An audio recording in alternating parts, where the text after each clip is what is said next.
Graça e paz, meus irmãos. Bem, já peço desculpa pela voz que não está 100%, mas está bem melhor do que estava nesses últimos 2 dias. Então dá para a gente poder ministrar nessa noite. Quero convidar você a abrir a sua Bíblia em Colossenses 3, a partir do versículo 12.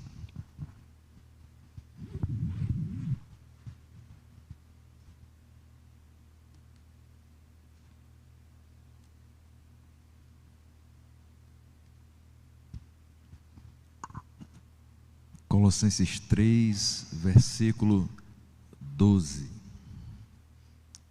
E assim que você achar, por favor, se coloque de pé. Vamos fazer a leitura das Escrituras.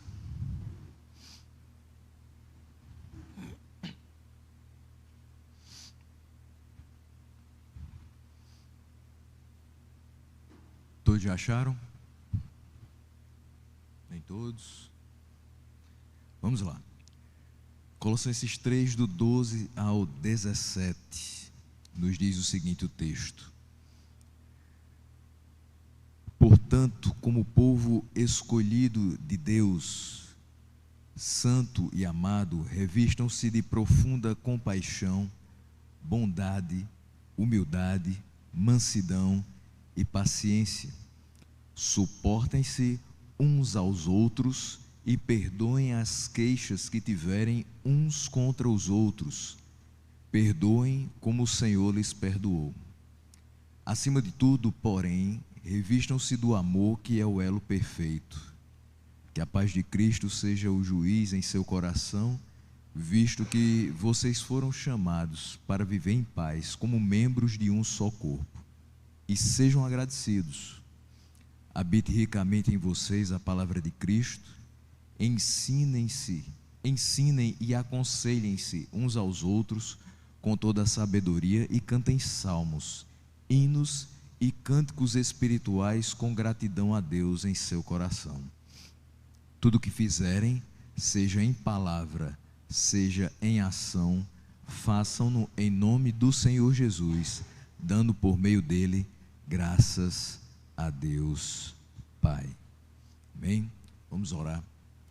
Senhor nosso Deus, nós te damos graças por aqui estarmos em mais um culto da nossa Jubrac, e queremos também, Senhor, te entregar esse momento de meditação na tua santa palavra, que ao observarmos estes 6 versículos da carta de Paulo aos Colossenses, o nosso coração possa ser alimentado pela porção das Escrituras que nos remeterá ao tema que nos foi proposto. Assim nós oramos agradecidos em nome de Jesus. Amém.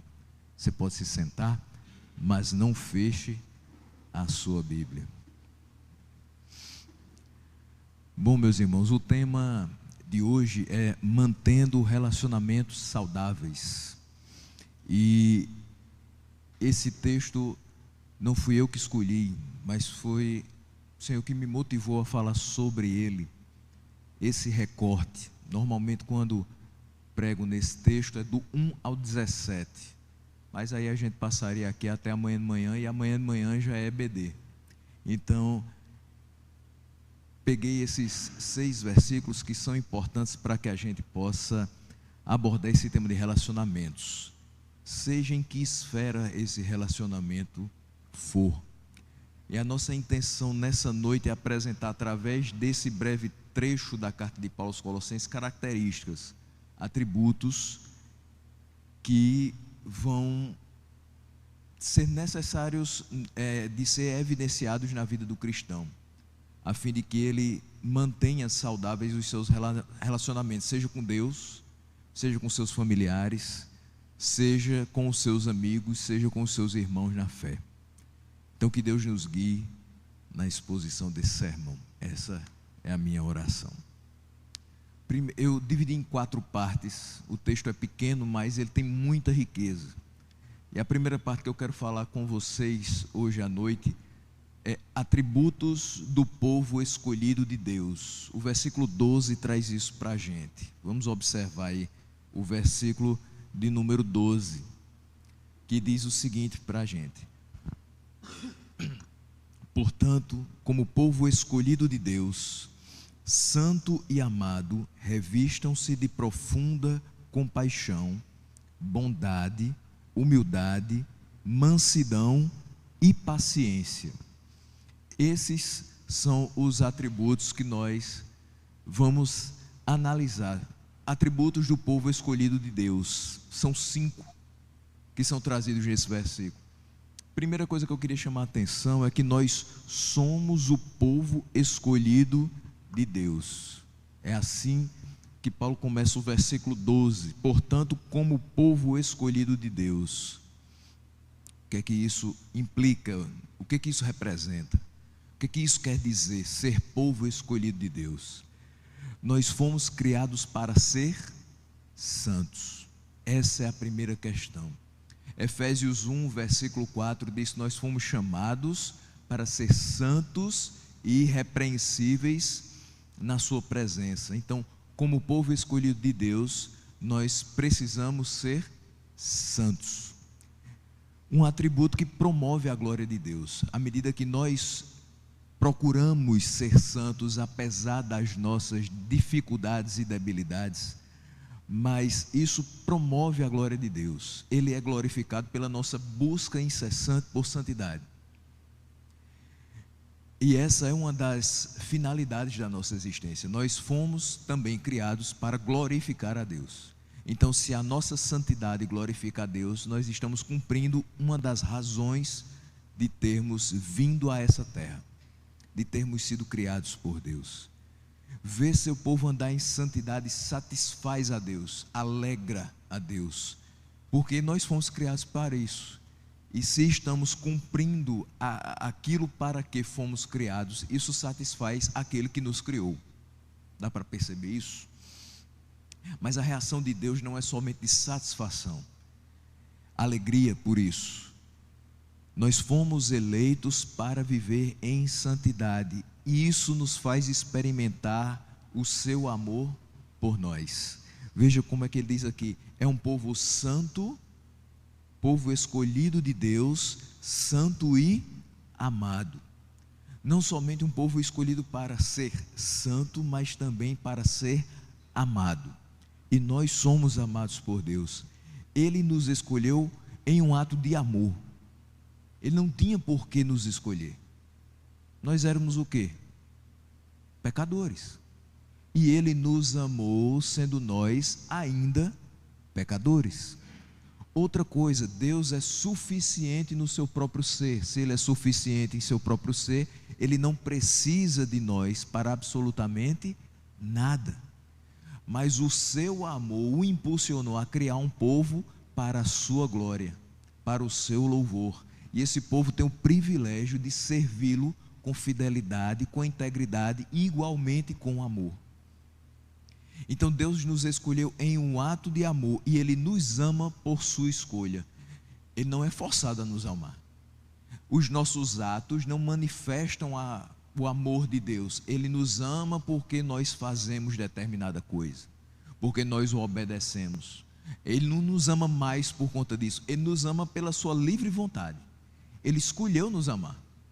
E Ele escolhe nos amar todos os dias. Ele não muda de opinião. Às vezes a gente muda de opinião em relação a uma pessoa. Nós dizemos que amamos num dia e depois de determinados anos nós dizemos: eu escolhi não amar mais. O amor se acabou. Eu vou embora. E Ele não. Ele escolheu nos amar e está conosco todos os dias, renovando as suas misericórdias e reforçando o amor que sente por nós. Mas primeiramente o amor pela sua própria glória. Como um povo eleito para viver em santidade e amado por Deus, é preciso que nós nos revistamos de alguns atributos. É assim que Paulo continua: como povo escolhido de Deus, santo e amado, revistam-se de profunda compaixão. Essa é a primeira questão. Veja só, aqui ele expõe aos irmãos de Colossos, mas isso também serve para nós. Essa palavra é atemporal e ela é extremamente necessária para a nossa realidade ainda hoje. Veja só, Profunda compaixão, o que ele quer dizer com isso? Se revista de profunda compaixão. A compaixão é um relacionamento de profunda compaixão, é um relacionamento afetivo que traz cuidados para com aqueles que estão feridos e desanimados. Para que a gente mantenha um relacionamento saudável entre nós que somos irmãos em Cristo, nós devemos acolher aqueles que estão feridos e procurar pela palavra de Deus tratar de suas feridas. A igreja não é um local para que a gente esmague a cana quebrada, para que a gente trate aquele que está tentando voltar à superfície e colocá-lo para baixo. Mas é um local para que nós, pela palavra de Deus, possamos cuidar daqueles que já foram feridos na batalha, para que eles possam se levantar e na força que Deus os provê, possam ainda ser muito mais produtivos. Mas não somente isso, também acolher aqueles que estão desanimados. Isso é natural do ser humano. Às vezes você pode dizer: eu não tinha por que estar aqui hoje, porque eu acordei hoje e estava desanimado. Eu não tinha vontade de fazer nada, eu só queria ficar na cama. Chovendo, frio, é um sábado, vou ficar até 10 horas da manhã. E você pode fazer isso, principalmente se você não tem trabalho hoje.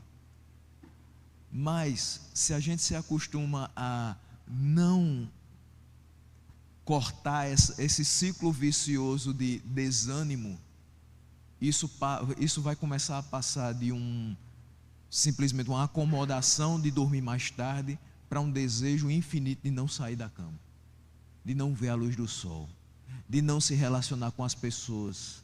E esse desânimo vai tomando conta e chega ao ponto de nos atrapalhar no nosso trabalho, no ministério, nas nossas amizades, nas relações familiares. E não raramente esse desânimo ganha volume e se torna uma depressão. A gente já não tem vontade de fazer absolutamente nada, inclusive orar e ler a Bíblia.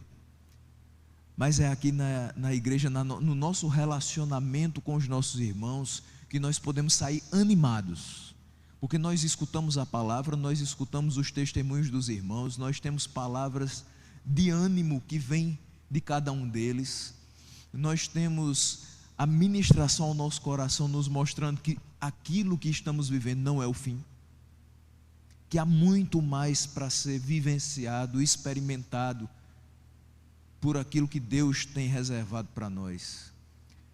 Então aqueles que chegam aqui desanimados têm a oportunidade de sair daqui através do relacionamento com os irmãos de uma forma muito mais alegre, muito mais satisfeita em Deus, e esse desânimo vai embora.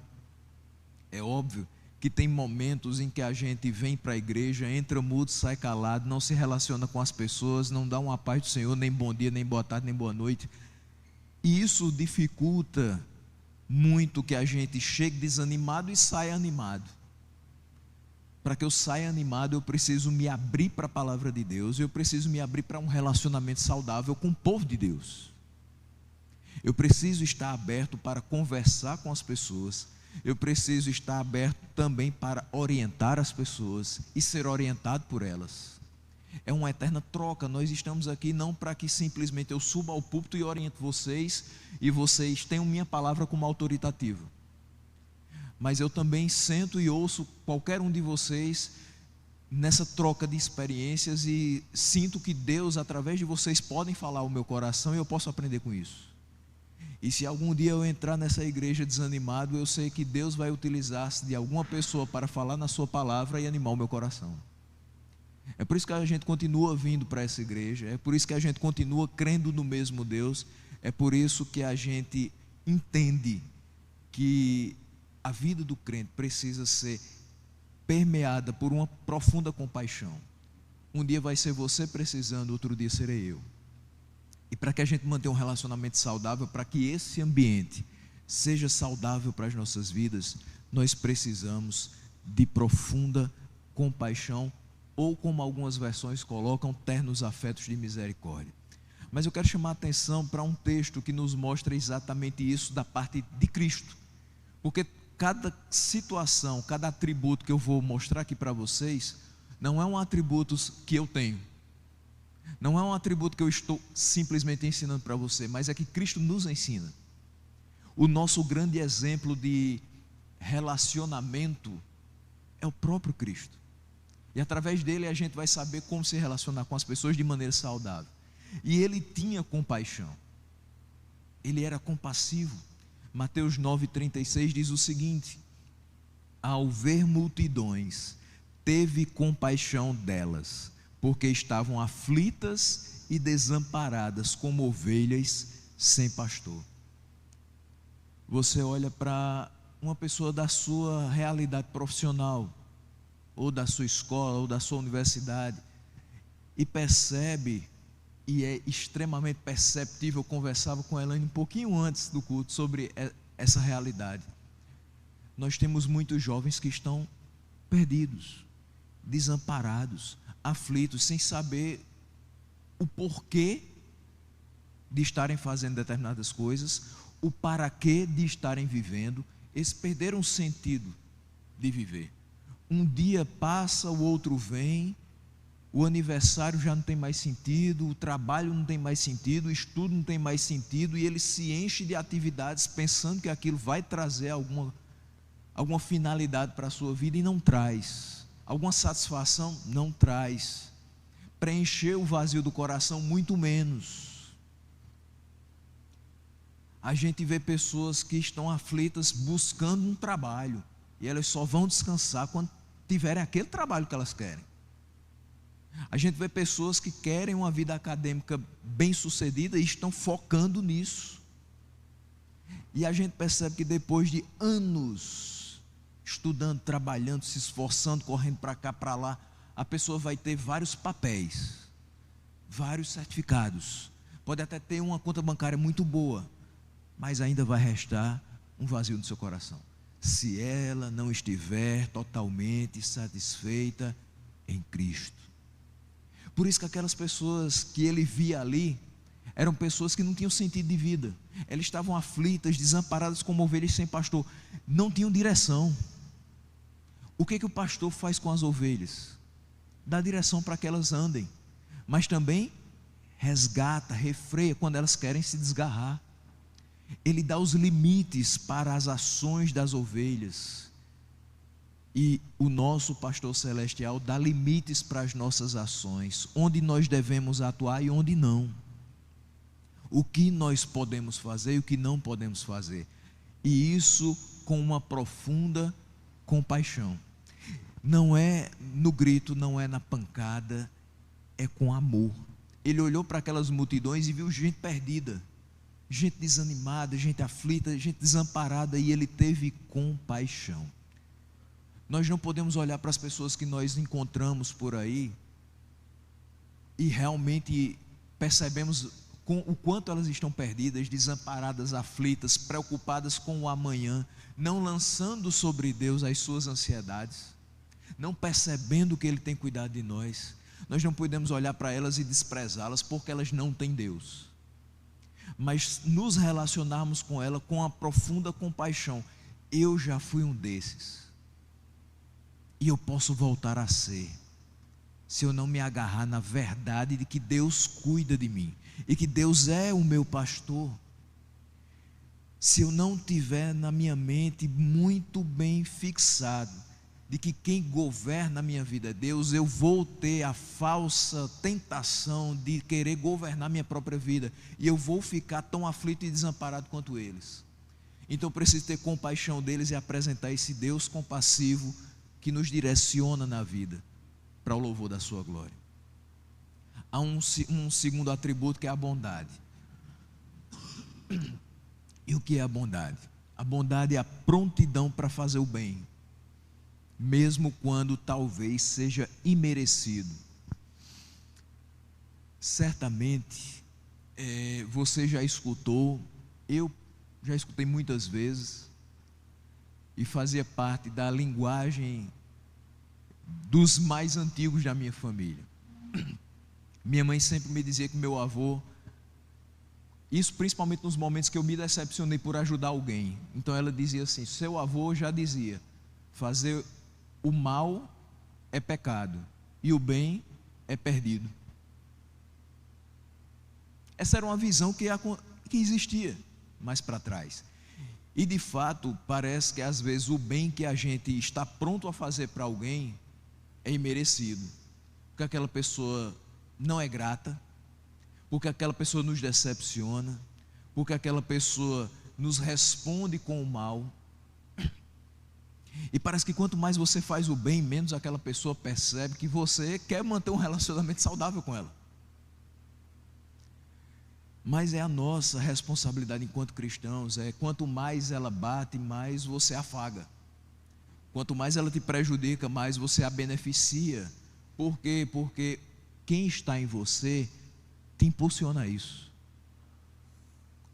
O seu caráter não é o caráter do mundo, que é olho por olho, é dente por dente, responder o mal com o mal. Nós precisamos responder o mal com o bem.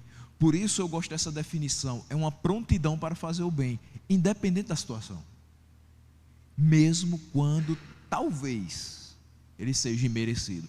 Porque se talvez o bem que nos foi feito de nos dar a vida foi merecido, é graça. Fomos salvos pela graça. Tudo o que nós recebemos das mãos de Deus, não há nenhum merecimento em nós. Por isso, quando eu falo sobre bondade, é um bem que pode parecer imerecido, mas porque de fato ele é. Se eu sou bom para alguém, não sou eu que sou bom para ela, é Deus que é bom para ela através das minhas ações. Eu sou apenas um instrumento, um canal, mas é Deus me movendo para fazer algo de bom para outra pessoa. E nossos relacionamentos precisam exalar essa bondade. Você não pode se relacionar com uma pessoa para tirar vantagens dela, pela influência que ela tem com outros. O amor de fato não busca os seus próprios interesses. Paulo disse isso em 1 Coríntios 13. Nós precisamos olhar para um relacionamento que vai ser por pura bondade. Eu quero estar junto com você para te ajudar, mesmo sabendo que você pode não ser meu ajudador. Isso é independente. Fazer as coisas sem esperar algo em troca é algo muito libertador. De vez em quando eu digo isso para algumas pessoas que eu tenho a oportunidade, quando elas dizem: fulano foi muito ingrato comigo, nunca mais eu ajudo ele. Eu digo: mas não espere nada de ninguém não. Não espere. Só espere em Deus. É o único que a gente tem a certeza que vai nos retribuir alguma coisa. Você sabe que tudo que você faz para Ele, Ele graciosamente lhe recompensa. Mas um amigo, um familiar, um irmão em Cristo, não espere não. Se ele lhe retribuir, glória a Deus. Se não, glória a Deus do mesmo jeito, porque você fez o que tinha que fazer. A bondade está permeando o seu relacionamento. Tito 3, versículos 4, 5, 6 e 7, olha o que é que diz: mas quando se manifestaram a bondade e o amor pelos homens da parte de Deus, nosso Salvador, quando foi que isso se manifestou? Quando é que Deus nos mostrou o seu grande amor? Enviando Cristo para morrer pelos nossos pecados. Veja, quando se manifestaram a bondade e o amor pelos homens da parte de Deus, enviando Cristo, nosso Salvador, não por causa de atos de justiça por nós praticados, mas devido à sua misericórdia, Ele nos salvou pelo lavar regenerador e renovador do Espírito Santo, que Ele derramou sobre nós generosamente, por meio de Jesus Cristo, nosso Salvador. Veja, a bondade de Deus o fez enviar Jesus para que nós fôssemos salvos. Por coisas que fizemos? Não, mas pela sua misericórdia. E nós fomos lavados de forma regeneradora, renovadora pelo Espírito Santo que Ele derramou sobre nós de forma generosa. Generosidade é uma característica de quem é bom. Ele o fez a fim de que, justificados por sua graça, nos tornemos seus herdeiros, tendo a esperança da vida eterna. A bondade de Deus nos faz ter a esperança da vida eterna. Se não fosse assim, se Deus não fosse bom, você teria por que estar aqui? Qual seria a sua esperança? Você não saberia nem o que é vida eterna, porque todos nós estávamos destinados à morte, e morte eterna. Um terceiro atributo é a humildade, uma postura de modéstia e servidão. Marcos 10:45, falando de Jesus novamente: pois nem mesmo o Filho do Homem veio para ser servido, mas para servir e dar a sua vida em resgate por muitos. Veja só, como é que você se relaciona com seus pais? Você os ama de verdade? Ou você é aquele filho que só espera o café da manhã prontinho na mesa? E quando acorda e não está pronto, você diz assim: bora que eu tenho que ir para a universidade, bora. É bom, né, quando a gente mora com os pais, café da manhã pronto, a roupa a gente embola assim, bota embaixo do travesseiro, vai usar na outra noite mesmo, né? Faz parte. Às vezes a gente não pensa que a gente pode servir dentro da nossa casa, no nosso relacionamento com nossos pais. Você já pensou, não é só no aniversário, nem dia das mães, dia dos pais, não. Você já pensou em acordar seus pais com o café da manhã? Amanhã, por exemplo, você já pensou em acordar 30 minutos mais cedo para vir para a EBD e preparar um café da manhã para eles? E para você também, né? Não esqueça que você também está fazendo parte da história. Então, você não está fazendo para os outros, você está incluso na história também. Quando você limpa seu quarto, você não está limpando só seu quarto, você está mantendo a casa de todos mais limpa. A gente tem esse sentimento quando está na casa dos pais, é só servido, mas a gente foi chamado também a servir em pequenas coisas. A gente acha que os amigos devem só servir a gente, então eles devem sempre estar dando coisas a nós. E nós, o que é que damos a eles? Talvez você espere de um amigo que ele lhe dê um presente muito caro durante o tempo do seu aniversário. Talvez ele espere que você dê um presente muito precioso que talvez você esteja sonegando a ele, que é muito melhor do que qualquer presente caro de aniversário. Ele sabe que você é crente, mas você nunca falou de Jesus para ele. Você está perdendo tempo. Para manter um relacionamento saudável com alguém, você precisa ter humildade e entender quais são as necessidades daquela pessoa e buscar ajudá-la nisso, servi-la com aquilo que você tem e ela não. E também se deixar vulnerável para ser visto como alguém que precisa de algo e que vai ser servido em algum momento, mas não somente servido, porque antes você buscou servir. Também fala de mansidão ou cordialidade, em oferecer ajuda, uma abordagem não coerciva para estimular a mudança na vida dos outros. Você quer que as pessoas que você conhece também venham para o reino de Deus. Você quer que aquele seu amigo de faculdade que já está desde o início, está chegando no final do curso, você quer que ele um dia dê um culto e ação de graças pela formatura.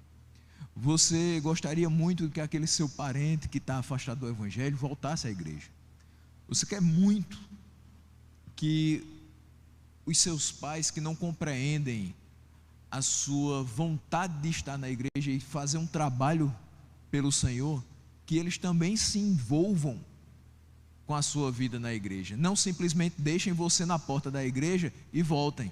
mas estejam com você, todos os dias, todos os cultos, porque você sabe o quanto é bom, então você também quer isso com eles, e você pode oferecer ajuda para eles compreenderem isso, para estimular uma mudança na vida deles, mas isso com mansidão. Não adianta dizer, mas você tem que ir. Eles vão dizer, eu não tenho que ir, eu não tenho obrigação de ir. De fato não tem obrigação. Nem mesmo que você diga assim, mas você é meu pai, você é minha mãe, você precisa ir. Não precisa. Em última instância, de fato não precisa. E talvez ele não se sinta comovido pelo fato de você dizer assim, mas eu preciso que você esteja me apoiando nas questões que eu faço, nas questões que eu abraço, nos projetos que eu quero desenvolver. Talvez ele não se sinta comovido com isso, mas é necessário que você mansamente, pedindo orientação a Deus, possa continuar expressando isso para essas pessoas. Sejam seus pais, sejam amigos, sejam irmãos em Cristo.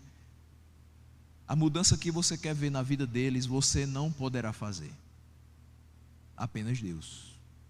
Você pode falar, você pode orientar, você pode tratar com eles, mas em último caso, somente Deus pode realizar essa mudança. Mas de uma forma muito amorosa, de uma forma muito tranquila, você pode sim falar com eles e estimulá-los a mudar em algum aspecto da vida. E isso me traz ao quinto e último atributo, que é a paciência. Às vezes a gente não tem paciência com as outras pessoas. Eu preciso me trabalhar muito em relação à paciência, porque tem horas que eu quero fazer uma determinada coisa, mas eu sei que não é meu atributo fazer aquilo. Então eu passo para outra pessoa. Mas aquela pessoa demora. Ela não faz do mesmo jeito que eu faço. Ela não faz do mesmo ritmo que eu faço. E passa 1 hora, 2 horas e ela não fez. Aí eu chego lá e faço. Eu não dou espaço para que ela faça. Eu não dou espaço para o desenvolvimento dela.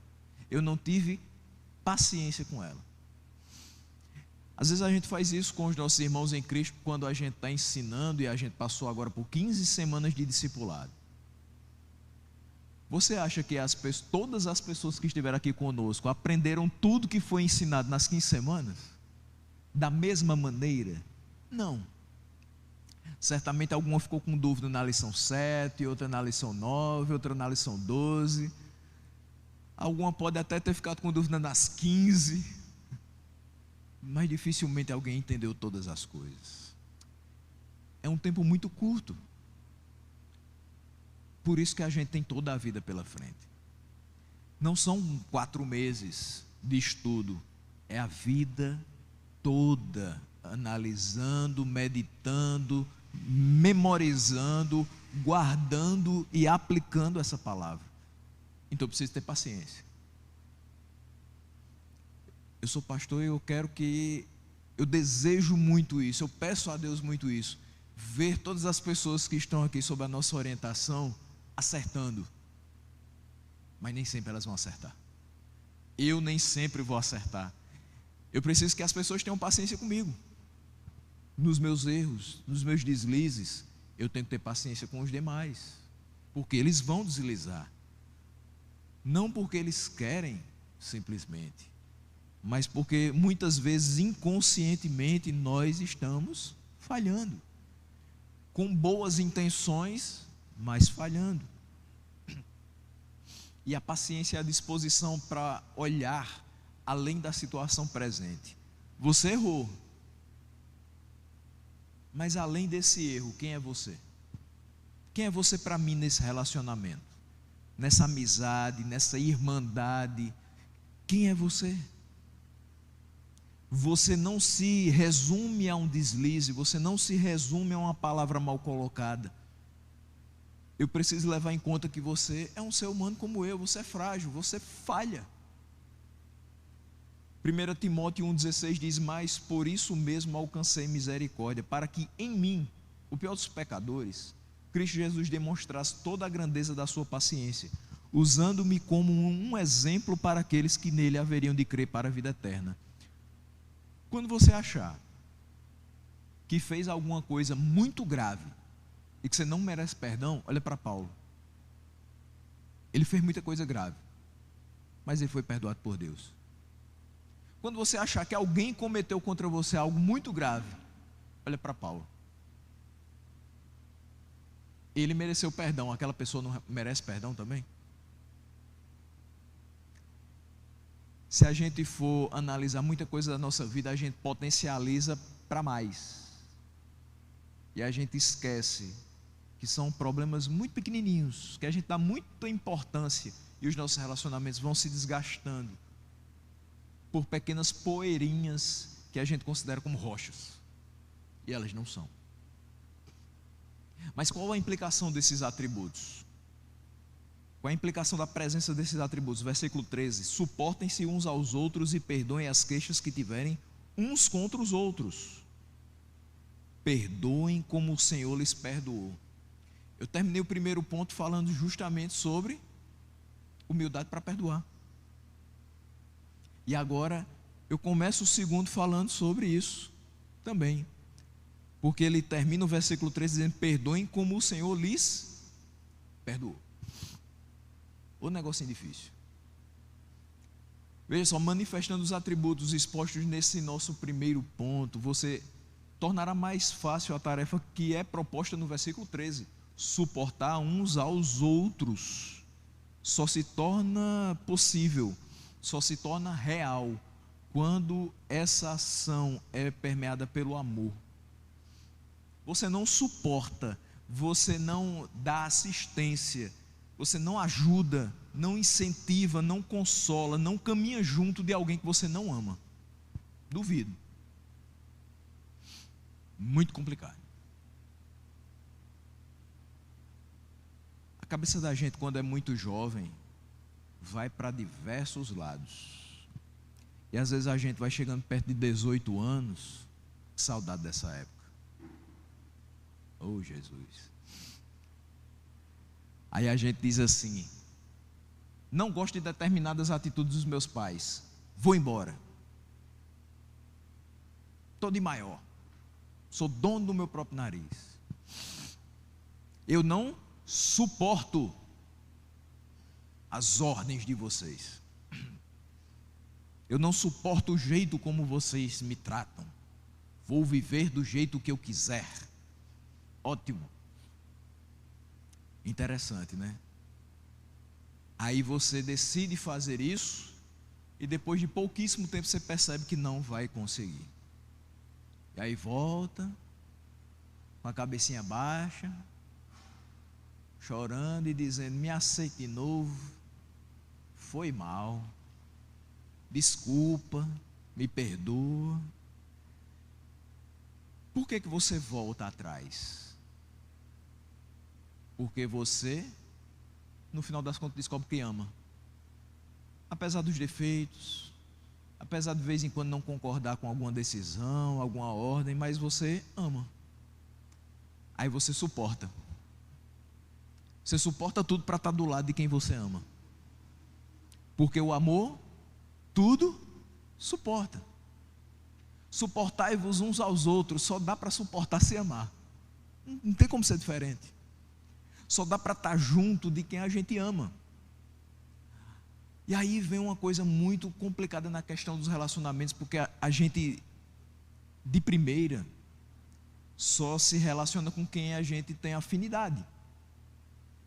Mas no reino de Deus a gente pode só ter um grupo de afinidade ou nós somos irmãos do mesmo corpo?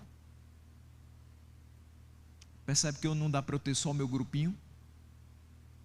Eu posso sentar só nesse lado esquerdo aqui, mas eu devo me relacionar com as pessoas do lado direito. Eu posso sentar só lá no fundão do lado direito, mas eu tenho que me relacionar com todo mundo do lado esquerdo. Por quê? Porque nós fomos chamados a suportar uns aos outros em amor. E se eu quero andar junto com essa igreja, eu preciso amar todos dessa igreja. Ah, pastor, mas é porque eu gosto mais de fulano. Tá. Tudo bem. A intensidade desse amor, a gente pode até abrir aqui que vai ter uma gradação maior para uns e menor para outros, mas você ama. Você caminha com eles porque você ama. É óbvio que alguns vão se encaixar mais com a sua forma de pensar, com a sua forma de agir, ok. Mas eu não posso amar uns em detrimento de outros. Eu amo a todos. Tenho os meus mais chegados, mas amo todos. Porque esse amor que eu vou me utilizar dele para suportar os outros, sejam meus irmãos, sejam meus familiares, sejam meus amigos, é o amor que Deus tem por mim, que Ele me ensina a ter pelos outros. É um amor desinteressado, é um amor que não coloca condições. Para caminhar junto é preciso que eu não somente ame, mas eu também releve a falha do outro, que eu amorosamente o corrija e que perdoe as queixas que surgirem entre nós, porque não dá para caminhar junto com mágoas do passado. Sempre vai ficar aquela história, naquele dia, naquela vez, quando a gente era novo. Isso vai impedindo a caminhada. Sabe quando você vai caminhando, geralmente quando a gente está com tênis velho, o sol de Campina Grande causticando 35 graus ali na Marquês do Herval, e aí o seu solado descola. Isso já aconteceu comigo, saindo do meu trabalho, o solado velho descolou. Ficou difícil um pouquinho de caminhar, né? Meu tênis agora é meu inimigo. E aí eu digo, tem nada não, vou continuar caminhando. Aí ele vai e descola mais um pouco. Eu digo, meu Deus do céu, tênis, me ajude, meu filho, falta tão pouquinho para chegar. Só que aí ele descola todo, dos 2 pés. Eu digo, bom, não tem dinheiro para comprar outro, não tem uma loja de calçados aqui, vou embora. Aí eu começo a sentir ali um certo desconforto. Eu digo, eu acho que vai ser melhor eu tirar esse tênis, porque ele já não está fazendo mais nada, o solado já foi embora. Aí eu tiro o tênis e começo a andar descalço. Só que o meu obstáculo agora não é o solado, não é o tênis, é o calor na sola dos pés. Veja que a cada momento que eu não vou relevando os problemas, eu vou potencializando esses problemas, vai ficando mais difícil de caminhar. Quando eu poderia ter simplesmente dito, não dá para caminhar assim, eu tenho que parar e observar por outro lado. Não dá para eu estar com esse tênis desse jeito, porque está me causando problemas e cada vez mais. Não dá para eu estar caminhando com os meus amigos do jeito que eu estou, porque isso está causando problemas. Eu não esqueço o que eles fizeram, eu não esqueço o que eu fiz. Eu me martirizo com coisas que eu falei, eles me martirizam com coisas que eles falaram, e a gente vai carregando aquilo ali e caminhando cada vez mais difícil, mais complicado. Para que a gente continue caminhando junto, é preciso relevar muita coisa, é preciso perdoar muita coisa, porque se a gente não perdoar, fica impossível manter o relacionamento saudável. Inicialmente, meus irmãos, nós de fato vamos estabelecer relacionamentos com pessoas que nós temos afinidades, mas qualquer ser humano na face da terra vai nos decepcionar, vai nos causar transtornos, até as pessoas com quem você tem afinidade. Para caminhar junto, é preciso perdão, e perdão sincero. Mas como nós conseguiremos conceder perdão? De forma que a nossa atitude seja como a de nosso Senhor, sem passar em rosto, numa oportunidade futura, as falhas das pessoas com quem nos relacionamos. Aí vem o versículo 14, um atributo adicional. Versículo 14 nos diz o seguinte: acima de tudo, porém, revistam-se do amor, que é o elo perfeito. Ele não tinha falado isso lá no versículo 12, mas ele fala agora, é um atributo adicional, o 6º atributo. Para isso é necessário amor. Mas eu já venho falando de amor lá desde o início. Esse impulsionar de boas obras, esse impulsionar de boas atitudes que é colocado em nosso coração pelo próprio Deus, vai nos fazer perceber que nós não estamos isentos de causar em outros a mesma tristeza que eles nos causaram. Isso deve nos fazer perdoar. Você não vai querer ser perdoado? Com certeza. Você não quer chegar para uma pessoa e dizer assim, me perdoe, e ela dizer assim, não aceito, não aceito seu perdão. Isso vai causar uma ferida muito maior do que antes você já estava. Vai ser um momento muito doloroso da sua vida, mas quando ela diz, eu te perdoo, sai uma tonelada das costas. E quando você diz, eu também te perdoo, sai a outra tonelada das costas. Sai um peso enorme que a gente não consegue, não deve carregar. Nós precisamos perceber que do mesmo jeito que nós nos entristecemos nos nossos relacionamentos, nós também podemos ser os causadores da tristeza. Não é muito difícil que em algum momento a gente se pegue magoando aqueles que nós dizemos que amamos tanto. Que nós sejamos os causadores dos transtornos que tanto abominamos quando nos são causados. Você pode dizer, mas fulano agiu assim comigo.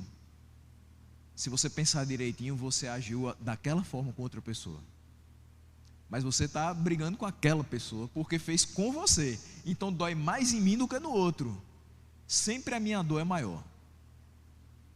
Porque você não olha a dor do outro. Você não considera a dor do outro. Por quê? Porque você não ama o outro. Aí você não olha para ele. Mas se você amar o outro como você ama a si mesmo, e esse é um mandamento que nós recebemos, aí você vai perceber que nele existem dores tão graves e tão profundas quanto as suas. Que assim como você foi alvo de perdão, ele também merece ser alvo de perdão. O que eu quero dizer é que para manifestar os atributos que Deus nos comunicou para os nossos relacionamentos, para suportarmos uns aos outros, para perdoar como o Senhor perdoou, é preciso ter um coração preenchido com o seu amor, que é o elo perfeito. Está aqui no versículo 14. É por amar o outro que eu preciso dar uma segunda, uma terceira, uma 15ª chance, e quantas mais forem necessárias. Senhor, quantas vezes devo perdoar? Até 7? Não, eu te digo que 70 vezes 7.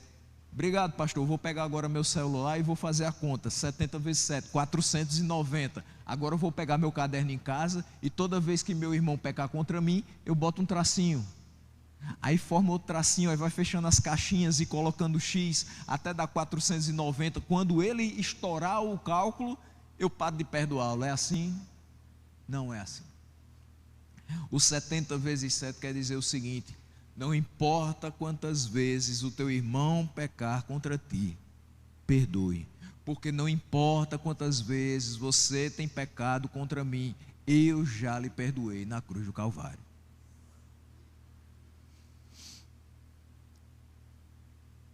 Eu preciso fazer isso porque eu compreendo que o amor que me alcançou cobriu uma multidão de pecados, e não sou eu, e nem eu posso me colocar como alguém que não comete erros, que é irrepreensível. Sou falho. Mas por último, manter relacionamentos saudáveis, por agir como povo escolhido de Deus. É isso que está no versículo 15 e no versículo 16. Olha só. Versículo 15 diz que a paz de Cristo seja o juiz em seu coração, visto que vocês foram chamados para viver em paz, como membros de um só corpo, e sejam agradecidos. Habite ricamente em vocês a palavra de Cristo, ensinem e aconselhem-se uns aos outros com toda sabedoria. Cantem salmos, hinos e cânticos espirituais com gratidão a Deus em seu coração. E o 17: tudo o que fizerem, seja em palavra ou em ação, façam-no em nome do Senhor Jesus, dando por meio dele graças a Deus Pai. Atitude de paz que somente Cristo nos dá, em lugar da atitude de amargura e de contendas. Como é que você vai se relacionar de forma saudável com alguém se o seu coração está amargurado? se você guarda rancor daquela primeira atitude ruim da pessoa, se o seu coração dá lugar muito facilmente a contendas, tudo você se irrita, tudo você quer brigar, que tipo de relacionamento saudável você pode ter com alguém que você não consegue ter paz com ela? Essa atitude deve governar como árbitro ou juiz todos os relacionamentos humanos. Eu falei, não dá para você caminhar junto de alguém que você não ama. Também não dá para caminhar junto de alguém com quem você não tem paz. É difícil. No que depender de nós, tenhamos paz com todos os homens. Ah, pastor, eu já pedi perdão a ele que não quis dar, então o problema dele. O que dependia de mim, que era pedir um perdão, né? Eu já fiz, ele não quer. A gente desiste tão fácil. Você foi uma segunda vez? Você falou de novo? Você bateu na porta? Se necessário, você até se humilhou diante da pessoa? Eu sei que a culpa não foi totalmente minha, mas eu vou assumir 100% porque eu quero estar em paz com ele. Você já fez isso? Você já sofreu o dano para não causar uma rachadura no relacionamento? A pessoa que errou com você, mas você diz assim, tem nada não, eu te peço perdão assim mesmo. Sabe por quê? Porque eu não soube lidar com a situação. Aí eu fiquei com raiva de você. Então eu lhe peço perdão por ter ficado com raiva de você. Se você me perdoar, está tudo certo. Zerado. Quantas vezes a gente faz isso? É imprescindível para um relacionamento ser mantido saudável que haja paz entre as pessoas. Nós somos chamados para viver em paz. Paz entre filhos e pais, sendo guardado o devido respeito entre as partes, conforme o que está escrito lá em Efésios 6, do 1 ao 4. Paz entre os cônjuges, porque nós aqui, entre os nossos jovens, já temos vários casados. Eu sou um deles. E no Rio não, eu estou me considerando jovem porque ainda sou. Paz entre os cônjuges, compreendendo as suas funções no lar, obedecendo à vontade de Deus para cada um.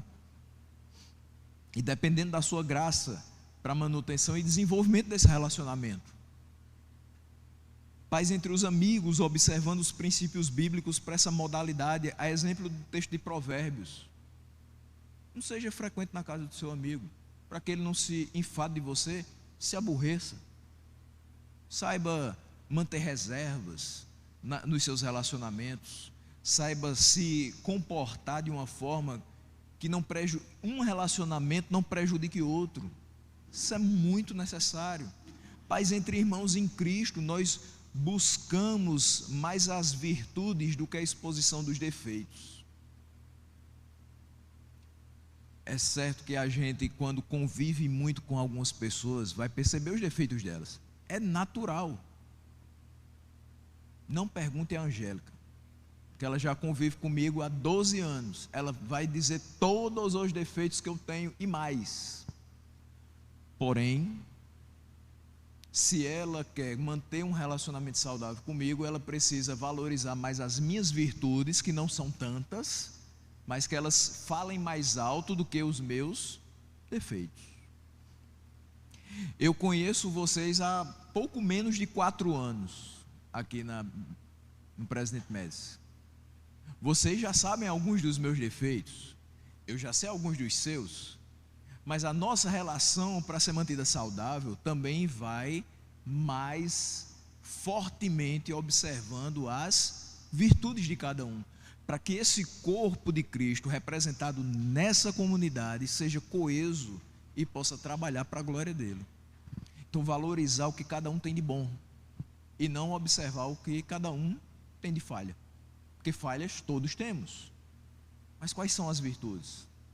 Quais são os nossos pontos fortes? Potencializar o que é bom ajuda na manutenção da paz, até para que no momento oportuno haja espaço para algum tipo de orientação ou repreensão. Imagine só, que eu só olhasse para vocês aqui e dissesse assim: a Jubrac do Presidente Médici é assim, a Jubrac é assado, a Jubrac só me dá dor de cabeça. qual seria o espaço que haveria entre mim e vocês, para que em algum momento eu desse algum tipo de orientação? Para que eu chegasse aqui e dissesse assim: minha gente, nós precisamos crescer na graça e no conhecimento do Senhor, nós precisamos ser mais fortes, nós precisamos ser mais ativos. Alguém poderia se levantar e dizer: pastor, mas o senhor só reclama da gente? O senhor não vê nenhum das nossas virtudes? Não tem um lado positivo nisso? Pois é, de fato, eu preciso e você precisa ver quais são os pontos positivos das pessoas com as quais você se relaciona. E habite ricamente em nós a palavra de Cristo, porque ela é a nossa bússola, ela é que nos traz os direcionamentos, as diretrizes para uma vida que agrada a Deus, seja individualmente, seja na coletividade. Eu quero manter um relacionamento saudável, procura na Bíblia. Qual o tipo de relacionamento? Tal. Qual o tipo de atitude que eu devo ter? Está aqui. Para qualquer coisa na sua vida, aqui tem resposta. Ensinemos aos outros, ou seja, ajudemos no crescimento pessoal, intelectual e espiritual das pessoas com as quais nos relacionamos, de modo que nós também obtenhamos algum tipo de benefício desses ensinamentos. Veja só, você não deve se relacionar com pessoas que não te promovem crescimento, pessoas que são vazias. Você deve buscar pessoas com as quais você caminhe junto e cresça junto. Qual é o tipo de amizade que você tem? É o tipo de amizade que te coloca para perto de Deus ou que te afasta dele? É o tipo de amizade que te fortalece a fé em Cristo ou que coloca você em dúvida quanto à sua fé em Cristo? Qual o seu relacionamento emotivo, afetivo?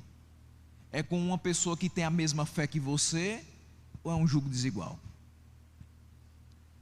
Com quem você quer casar? Com alguém que tenha em mente a formação de uma família que glorifica a Deus e a criação de filhos no caminho do Senhor? Ou com alguém que só tem aspirações profissionais e extremamente gananciosa? Aconselhemos uns aos outros com toda a sabedoria. Ou seja, quando alguém vier te pedir uma orientação, não diga o que está na sua cabeça, não diga o que o coach falou na internet. Vá na Bíblia, medite e fale. Peça a Deus orientação para que depois da orientação dele, você oriente alguém.